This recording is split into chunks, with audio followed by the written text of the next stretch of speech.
I also do want to say this is one thing too that I specifically paid attention to. You want to pay attention to the type of that you're posting. I knew off the rip, posting gun content. We're gonna get to that too. Yeah. I already knew that was gonna go. Like I was telling people before I posted, like, this is what's gonna work. Yeah. My first 3 videos hit 1,000 apiece. And those were gun videos. Yeah. Okay. Then that 4th one, it was either the 4th or 5th one. That's the one that hit the 60,000. Yeah. So once it hit that, I already knew. But like I said, off the first one, I knew it. Like, all right, bet that's what I'm gonna do. This is another episode of the One Man Army Show. I am your host, Action 615. Today we got a fellow podcaster in the house who does a podcast by the name of Flaming with Felipe. If you get a chance, make sure to go check that out. Introduce yourself for people who may not know who anything about Flaming Felipe. 5-Star Felipe, host of Flaming with Felipe. Been YouTubing, period. Like, been on YouTube since 2020. I started podcasting in November of 2023. Okay. So not too long, like 5-6 months, like nothing serious. But it's definitely like a new, I'll say, like, between just posting on YouTube, period, and actually running a podcast. Yeah. Being a YouTuber to me is kind of like it is now to me what it was, what football was back in the day. Okay. Me, like growing up, like playing Pee Wee, trying to make the middle school, high school team. Yeah. All that. Like, so this is you saying this is what you into now? Yeah, it's like a competitive passion. Yeah. That makes sense. Got you. So I wanted to get into the first question since we're talking about the podcast. Is there a meaning or what? How did you come up with the name Flaming with Felipe? Keep it a bug with you, bro. Yeah. If you see the logo, I'm very 420 friendly. So right. One day I was just thinking, like, dude, I need like a name like that's hard. And then, my cousin was doing his and he was telling me, like, dude, no matter what you're doing, stay true to you. So I was like, okay, in order to do that, I smoke. You got to use a lighter to flame the blunt. And then in my spare room at the crib, I got a flame on top of me, like where I be sitting at on top of that futon. So I was just thinking one day, and I just looked. I was like, dude, Flaming with Felipe would be hard. Yeah. And I got to asking my homies that's like, nah, yeah, that's fire. That's the one. Yeah. Okay, so what inspired you or who inspired you to get into podcasting?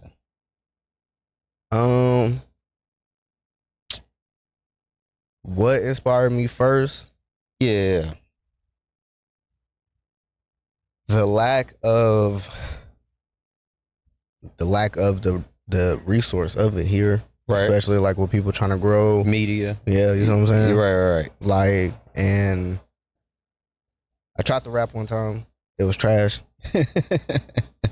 I was like, damn, instead of trying to be like the superstar rapper, what can I do to still kind of get the perks of the superstar rapper, live that lifestyle, and not have to deal with any of the workload? Still contribute to the game. You see what I'm saying? I was like, dude, I was already doing the Broadway stuff first, so let me like backtrack. I was probably doing the Broadway stuff for like 8 or 9 months before that. Yeah. So like I was kind of already comfortable talking to people and, interacting with them. But like the difference between the Broadway interviews and doing the interviews like in a more closed, intimate setting like this is the type of questions are a lot different. Yeah, I was going to ask you. That was one of the questions I was going to ask you. Yeah, I'll save that then. But like me going to Broadway kind of snowballed into eventually leading up to the podcast, because even still, like, I was still wanting to do a podcast. I just didn't know how to go about it.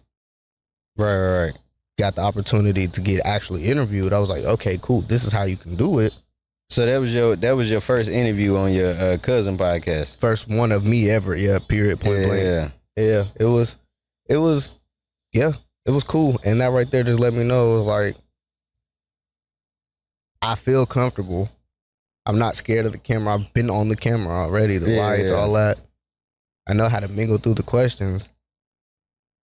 I know there's also a lot of people that try to get their name out. Yeah, that need, you see what I'm saying? Attention. Same reason I got into it, because a lot of people can't go to a no jumper, you see what I'm saying? Whatever it may be, a Vlad. Say cheese or nothing. Yeah. Well, you can go to the Dirty Glove Bastards, all of them, but what they're going to do is they're going to charge you a fee up front. They don't have their best interest. Your best interest. I don't want, like I tell people, I'm willing to work with anybody. I'm going to say this directly to the camera. I'm willing to work with any and everybody, male or female. I don't care the race. The only thing that I want in return back from you is the work ethic. Because I'm going to give you everything I have, from resources to physical ability. I just want the work ethic back. That's it. And you'll never hear nothing from me. I don't want no money. I don't care about no fame. Because if we all do this shit right, the money and the fame and all that shit's going to come later. Let's build the proper foundation first. We can get to the bread when it comes to it. Right. That's it. All right. So I had watched some of your Broadway interviews, and it's cool because of the style you do. How you just walk up to people and do it on the side of the street. How do you? I think it's a 3-part question. How do you get the people to agree to even do the interviews? The good part about that is sometimes, like, when people, like, let's just say if I was interviewing you, they'll see the flash, they'll see the light, they might see us having a good time. Yeah, they'll get the flocking. Like, my first time ever doing a Broadway interview, I didn't have to ask nobody the whole night. Everybody was coming and seeing. They just wanted to be on camera. You know what I'm saying? They were like, dude, what's going on? I'm telling them, they're like, turn it on right now. Yeah. Now, as far as getting them to agree to it, I let them know. I try to be as upfront and very transparent with everybody that I've ever interviewed. Yeah, I'm saying that because at this point, everybody that you probably interviewed has seen some type of media like that on YouTube, and they don't, some of them are pranks, some of them are cool questions, some of them asking. Then that's why I be warning them, like, look, I don't tell them exactly what I tell them or ask them, but I have a list. Like, it might be what's 1 + 1, and then it might be what's your favorite position in the bedroom? Like, I seen the question was random. Saying, like, I warn them beforehand, so it's not like they are caught off guard. They just don't know exactly what's being asked. Yeah. Okay, what's the difference between, I guess, this is what we was getting into earlier. What is the difference between the two types of interviews that you've done versus the Broadway interviews versus the actual sit-down podcast interviews? What's the difference? Yeah. I think you was getting into that earlier. The vibe and the setup. Definitely the vibe and the setup for sure. And obviously the questions. Yeah. Is it easier to ask the Broadway questions versus the actual podcast settings, seeing as though everybody's out already having a good time, ready to talk, all of that? Is it easier to walk up to the strangers and do the podcast, or is it easier to do the sit-down podcast? I say it's like 50-50 for sure. Yeah, it's definitely even, because you got to always be in the back of your mind, or really the front. You got to be like, all right, bet I could walk up on this stranger and make a tweet. You know what I'm saying? Like, right. Or you could spend all this time doing this research on whoever you're doing, because I don't know about other people, but I like to do research on people before I interview them. So how do you do that as far as the Broadway interviews where you don't really get to do any of that? Or is it just how you pick do them the out, question? point them out. Got you. Pick them out, point them out. I ain't gonna lie. Okay. From the Broadway interviews that you have posted, what are some of your favorite interviews that you've done with people on the street? If you remember any. I can't really say that, because it, like, they all, like, I went on Friday nights, and each Friday night was a different Friday night. Yeah. It's a complete, obviously it's a different day in a different week, but, like, Broadway is never the same. Yeah. Like, so you get new content every day, every Friday. Even you can go in the, like, during the daytime. I done went at 12 o'clock in the morning, or in the evening, and I done went 12 o'clock in the morning. You'll see, like, your granny them out having brunches and shit. Yeah. You know what I'm saying? But then you'll see that same group of grannies out going club hopping at 12 o'clock. So where would you get the best interaction and the best footage from? Daytime interviews on Broadway or nighttime? Nighttime for sure. Nighttime? Yeah, it be going when down. everybody loose. Yeah. Nighttime is lit. I ain't gonna lie. And anybody that's ever been with me, nighttime, like they just from seeing shit on their own, they could tell you like, and then just my personal interactions that I've had like with people, like it's crazy. Like shit, even going and seeing people that you know down there, that shit's crazy. Cause then they be like, oh, I want to get in an interview and shit like that. And like I done have people that I worked with be in my interviews. Yeah. It's crazy, bro. Nah, that shit hard though. All right, what if there was any advice you could give somebody wanting to start a podcast now that you getting into it? What type of advice, or if any, would you give somebody wanting to start or get into doing podcasts? I'm gonna narrow it down, broaden it. Let me say that I'm gonna broaden it more than just a podcast. Yeah. When it just comes to YouTube, what I like to tell people, grab a phone, Yeah, record, and get to it. and get to it. Yeah, Because the more time you procrastinate it, is the more time that somebody else is taking subscribers away from you. Exactly. Now, I might not have the most. I have like 78 on my podcast, and I got 1K on my main. yeah, I'm not Mr. Beast out here, but like I've realized after posting consistently on my main account for 3 years, just post. yeah. They're like it's either gonna hit or it's not. The worst it can do is not. The best it can do is hit. I done had my highest video is like 60,000 views. Yeah. So like YouTube is a hitter. You see what I'm saying? Yeah. You know what I'm saying? But to your point, what you were saying about just getting the phone and recording, what I do is when I go to YouTube, there's 3 tabs at the top. I think it's popular, newest, and oldest. Mhm. I always click on oldest to see where everybody actually started at. See, I think the problem with everybody doing is they seeing the videos people dropping today. Can I go back on that a little bit? Go, run your shit. I also do want to say this is one thing too that I specifically paid attention to. You want to pay attention to the type of shit that you're posting. Mm-hmm. I knew off the rip, posting gun content. We're gonna get to that too. Yeah. I already knew that was gonna go. Like I was telling people before I posted, like this is what's gonna work. Yeah. My first 3 videos hit 1,000 a piece. And those were gun videos. Yeah. Okay. Then that 4th one, it was either the 4th or 5th one. That's the one that hit the 60,000. Yeah. So once it hit that, I already knew. But like I said, off the first one, I knew it. Like, all right, bet that's what I'm gonna do. Okay. Yeah. So you didn't really have an idea of what you wanted to do with the channel at first, or you started with the gun? Yeah. That's my first like 65 videos was gun videos. Yeah. Long form and short form. So you a podcast wasn't even in the thoughts? No, I originally identified and still do when it comes to YouTube as a gun tuber or 2A content. Okay. You know what I'm saying? Like the podcast is like a separate identity of its own. Hold on. You said 2A content. I remember you had said that on your cousin interview. Explain what 2A is for those who may not know. 2A, Second Amendment, firearms, guns, whatever you want to call them. We luckily live in a red state in the beautiful South, so we can exercise our rights to carry arms. And if you can, and let me say, I know people be like, oh, I'm a felon, et cetera, et cetera. There's certain ways that felons can get around to owning pistols. And if you're not no felon or no crazy ass papers, I suggest you to go get a gun. And if you aren't a felon, I suggest you to go get a fucking gun. Now, with that being said, you do everything responsible. Every gun that I've ever posted was either mine or somebody right beside me that I knew for a fact if anything went down, this is your shit. Yeah, we're gonna get into that. I'm gonna say that. All right, I want to break that down to another segment. Yeah, 2A, Second Amendment, firearms. Go strap up legally. Okay, I want to do a segment called Top 5.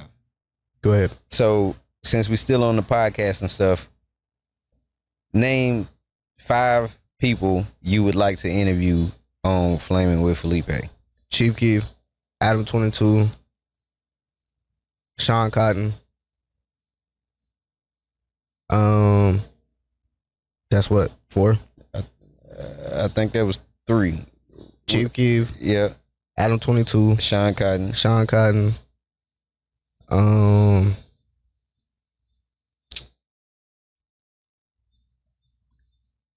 Tom Brady for sure, Okay. On the sports side. and it might be a little controversial, but definitely Donald Trump for sure.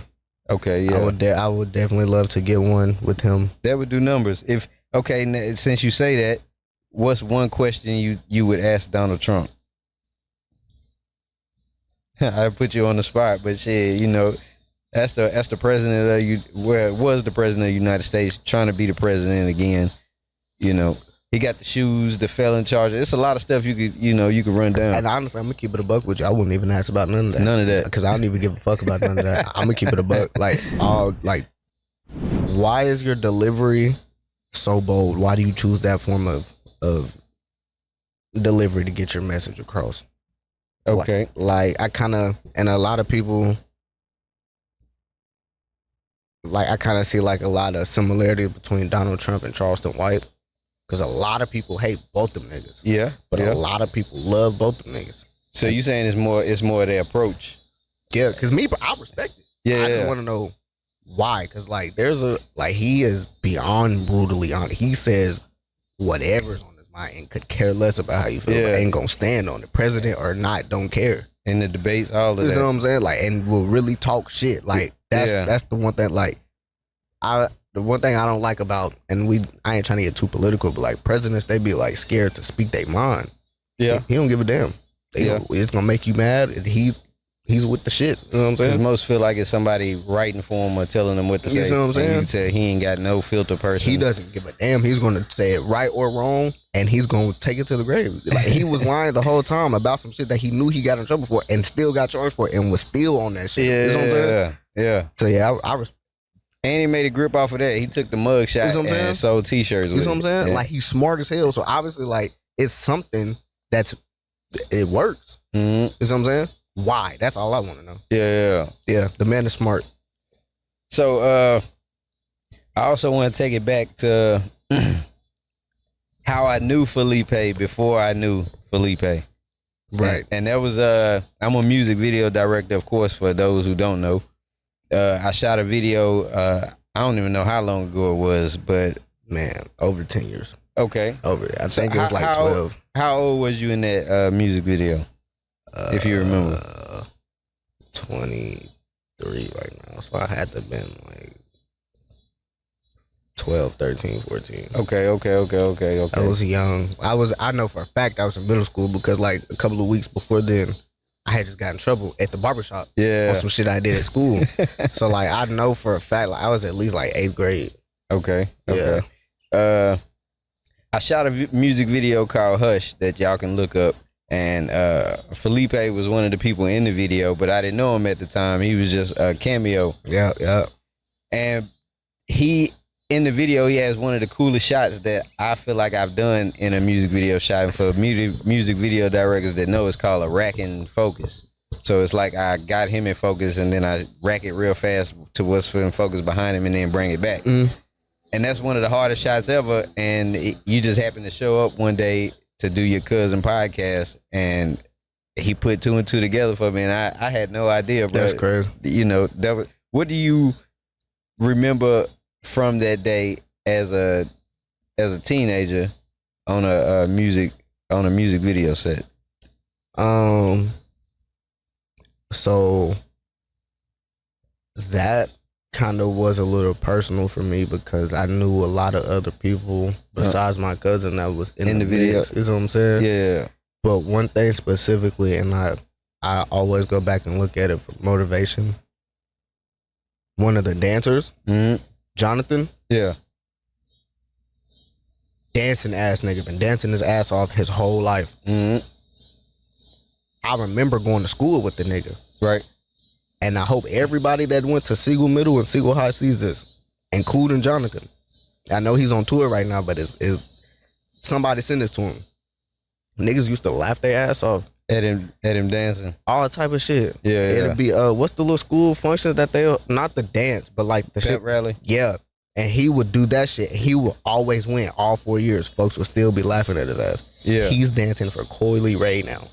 Yeah, the come up. Yeah, you know what I'm saying? Yeah. Like, picture with A Boogie, all couple thousand on the ground, like, and I just be like, damn, like, it just showed you like somebody got to start from somewhere. It don't matter who you are. Yeah. Usually the person that win is the person that go through that when they're younger, because nobody even see the vision, you know, of what's going on for real. So that's cool to know that. You say you go back and watch it for motivation? Yeah, I'm a mama. What kind of motivation do you get? Yeah, I mean that's one of the questions. How do you feel about seeing yourself in a music video?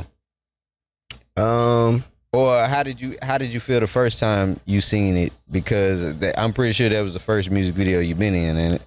I'm gonna keep it a buck with you. Yes, that was the first one, but the first time I ever seen it, I was I really kind of was like nonchalant about it because I was so young. I didn't really realize what was going on. Yeah. Yes, I knew it was a video. Yes, I knew I was in it, but to me, it was show up. I see the camera come by me real quick. I'm done. You know what I'm saying? Yeah. Like, as I got older, it took a little moment for me to appreciate it because just the simple fact of now I'm a music fan and I want to try, and I've been trying to figure out ways to get my hands into music behind the scenes besides podcasting and stuff like that. But now, like I said, when I go back and watch it, it's like I just use it as motivation because I see it as like, I obviously know it didn't come overnight with him dancing, and I knew what it took for people laughing, talking shit, etc. Yeah, for him to get the big win. You know what I'm saying? Not only did he get the big win, the nigga got the last laugh over everybody. Yeah. Everybody, whether you was laughing at him or congratulating him, is still in Tennessee. This nigga is out in California, Zuckland, New Zealand. You know what I'm saying? Yeah, you know what I'm saying? Yeah. I was cool with the nigga. So I respected what he had going on. I didn't realize how deep he was taking it. Yeah. So I didn't have that same appreciation as him. But I respected it at the end of the day because I would feel some type of way somebody was laughing at me in my football career at that point in time. You know what I'm saying? Right. So I just look back like, damn, all you got to do is put the work in, and you can tell it's going to happen. It might not be as quick as you want it, but it's going to come. It's going to happen. Yeah. All you got to do is do you, and it's going to happen. All right. I want to do another segment, and I'm going to go off the nameplay with Netflix and call this Core Flicks. This is Core Vision. So I'm going to name a category, and you tell me your favorite movie or favorite movies from that category. So the first category is comedy movies. Probably any Scream movie. You like the Scream series? Well, not like the one with the Wayans brothers and shit. Okay, yeah. Not the original one. Okay. So yeah, like the Wayans brothers version of the Scream series for sure. Okay. Action movies.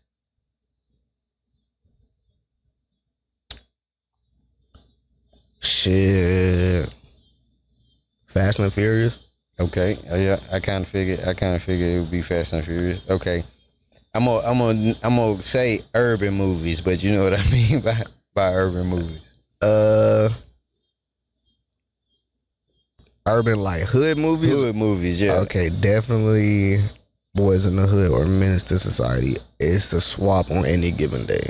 I probably growing up watched Menace to Society every day for like 10 years, bro. Yeah. I don't know why. It would come on the TV, and my granny had the movie, like the physical copy. Yeah. So I would watch the whole thing on the TV and go put the copy and go watch it again. You know what I'm saying? Like back to back.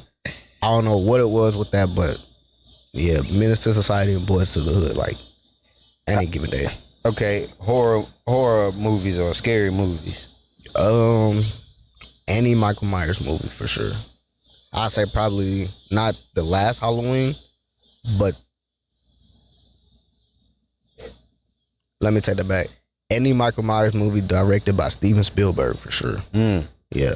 Okay. So it's the director, not actually the movie. Yeah, type shit. Yeah, on that one. Yeah.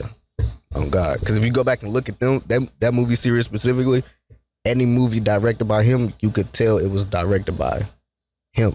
Right. Anybody that was a different director, you could tell. And I think it was like 3 different directors throughout that series. Yeah. So yeah. Okay. If you could make a movie, first off, what category would it be in, and what movie would it be? Definitely about a come up of some sort. Okay. We talking comedy, action, hood movie, horror?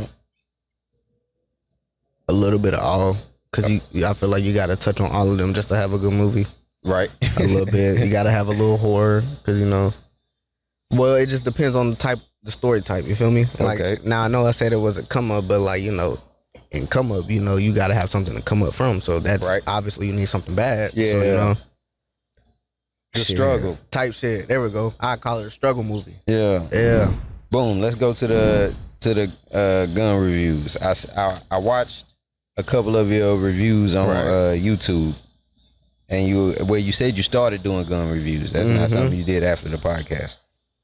Okay, you touched on this, but elaborate again. Does showing the guns affect your page in any negative way? Because it's not like you're doing what most would do in a music video with flashing the guns. You actually doing a review. So does that hurt or help your page showing the gun? It depends on how you look at it. If you look at it as like a tutorial, then it helps. But if you're somebody that's not a person that is a fan of guns, then you're probably gonna think, oh, he's just another person with guns trying to flash it around, trying to act like he knows what he's talking about. And that's, you know, I don't try to make it seem like, you know, I'm just, you know. Have you ever had any problems with posting the gun videos? Problems as in what? Like flagging. Like YouTube? No. No, never. Okay. I've had more problems with like other apps like TikTok, Instagram. Yeah, I done went through all type of TikToks for sure. I done got my shit took down on Instagram. I ain't never got no page taken down, but they be taking posts down quick. Damn, I didn't know that. But on YouTube, like I could post one right now and it be straight. So, okay, what platform do you feel like you get the most traction on? YouTube for sure. YouTube, because I could post a video at any given moment, and now I know you can on any other apps, but like I don't be consistent enough on any other apps. Luckily, and again, like I got applauded on this by YouTube. I ain't trying to flex too much, but like the way that I took the approach, I kind of already knew how it was gonna go. Just post the gun content so I started out the first year, and when I actually first started posting, it was in 2022. Because I didn't turn 21 until the year before. Yeah. My birthday's later in the year, so December 2021 is really when I started posting. Okay. So going into 2022, I'm already knowing, like, just stick with the gun content until you actually know, like, just stick with the shorts until you actually know what to do with the videos. Right. So I was just posting shorts for a year.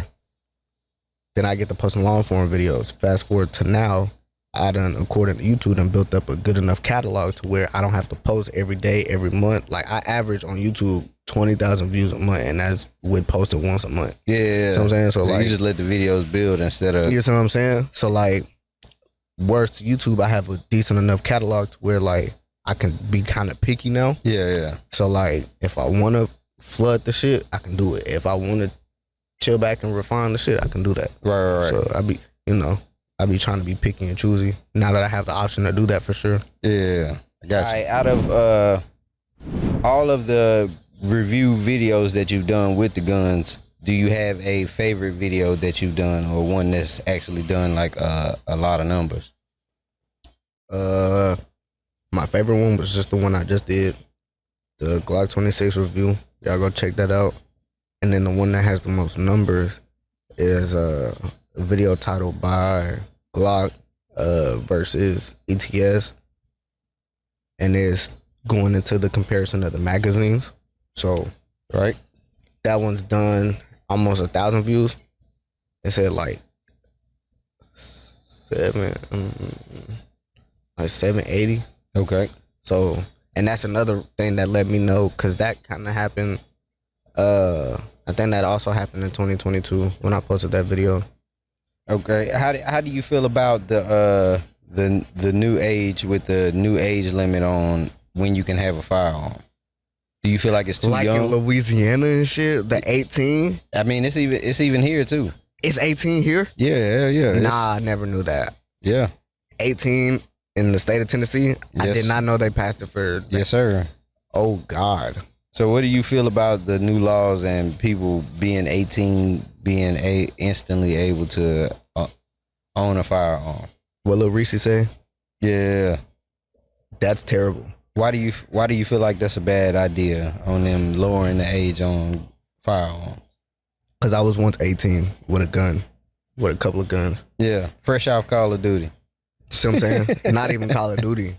I'm fresh out of GTA with it. Yeah. You know what I'm saying? So I'm like, man. And then I'm going through a stage at this time. I'm not all the way thinking. Yeah. Heavily abusing drugs. Yeah. Again, it's all at 18, the same age that they said you can go buy a gun at. Yeah. You don't have to have a license or nothing. Which is crazy to me. You don't even have to take a class. No. You don't have to be trained. That is insane to me. You know what I'm saying? Like, yeah. I took the class and everything after being 18. You know what I'm saying? Yeah. Like, I don't agree with that. I think it's a terrible idea. So you think they should still have to at least take a training class? I feel like if it's gonna be that young of an age, everybody needs to take a training class. Even when you go buy the gun, period, you should take one. I'm definitely, because if me and you try to bang it out and I hit that old lady right there, I'm responsible for what I did to you and her. Yeah. Whether I'm a responsible gun owner or not, now you can argue the fact you're not gonna be able to get everybody to take the class. But I feel like if you were able to walk in there and want to attempt to buy a gun, before you even get the background check paper, you need to try to take a class or something. Yeah. Just because it's crazy. Like literally anybody can go get a gun. I want to ask, do you care if they even fail or pass the test? At least they got some information from the test. If you pass the test, you shouldn't be allowed to touch a gun until you can pass the test. Because if you don't pass, the test is 90% writing. Okay. And they give you 85% of the notes for the test. Right. Shooting is only 5% of the test. Okay. So if you can't shoot, then you definitely damn sure didn't comprehend the paper test. Right. So you don't need to be handling a gun, period. Yeah. All right. Do you have any playlists that you listen to? Nah, I'll be on YouTube with it. Okay, because I was gonna ask. I had another segment, but we'll just do this. What is on Felipe's playlist of artists that you listening to right now? So it's two niggas right now, right? Von Off 1700 and Scrooly G. Okay. Yeah. See, I'm a little older. You just threw me for a loop. There's some young niggas from Chicago and Indiana. Okay. They both are going crazy. What does Felipe listen to get motivated or get hyped or to get in the zone?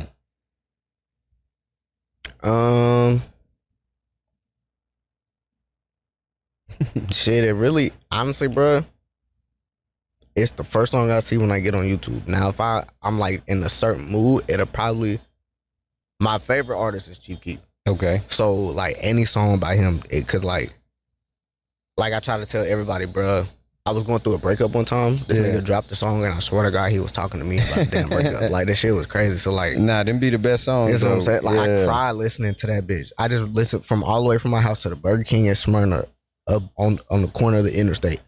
I didn't do nothing but replay the song, just crying all the way to work. I'm like, damn. Yeah. You want to say what song it is? Fuck, Lion. Okay. Lion by Chief Keef. Yep. Cause shit, I was getting lied to. I was getting cheated on. I ain't gonna lie. And the girl thought I didn't know, but whole time like I'm knowing everything. Like I'm trying to see if she's trying to tell me, and she flat out like, nah, that's not it. But I'm seeing it. Yeah. So it's like, man. Hey, we all done been through it, fam. Crushed me on the way to work. All right, so Man, it was good to have you on the One Man Army show. Of course. Appreciate you having me. Yeah, you want to give any contact info on where people can contact you, follow you, give them the whole rundown, fam. So for any up-and-coming artists that might see this video, you want to get any promo, any interviews, etc., you can hit the DM or the email at Flaming with Felipe. Let me know. Be very clear in what you're trying to get. Don't come half-stepping and not knowing what you want, because I will leave you on red or seen, whatever. I try my hardest to do good business, so I expect good business back. And the least that you can do is properly communicate. But as far as that, just hit my DM, my email at Flaming with Felipe. We can get in contact right there. And subscribe to my main channel, 5-Star Felipe. I'm on the road trying to hit 1,400 subs by the end of the summer. So yeah, Flaming with Felipe, hottest podcast in the borough. Be sure to tap in. Appreciate my man Action having me on the One Man Army podcast, right? Yeah. Okay, I just want to make sure I get it right.